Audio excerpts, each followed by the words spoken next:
ఏమిటి ప్రయోజనం? లేచాము, తిన్నాము, పనికి వెళ్ళాము, ఇల్లు కట్టుకున్నాము, పిల్లలు కన్నాము, చచ్చిపోయాం, ఫినిష్. మళ్ళీ ఇంకొక జన్మ. ఏంటి అసహ్యం కదా ఇది, బాగలేదు, ఈ సంసారం బాగలేదు, మళ్ళీ మళ్ళీ రావటం.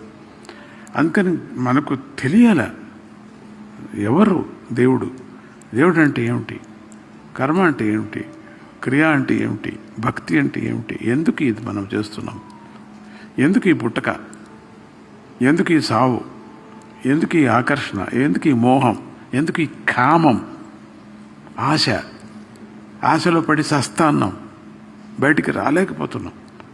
ఇవన్నీ దాంట్లోకి ఆన్సర్ మనకు ఆ బుక్ దాంట్లో చదివితే అది ఆన్సర్.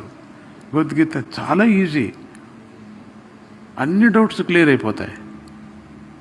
ఇంకే గురువు అక్కర్లేదు మనకు, ఏ పుస్తకం అక్కర్లేదు మనకు. కావాలా గురువు అక్కర్లేదు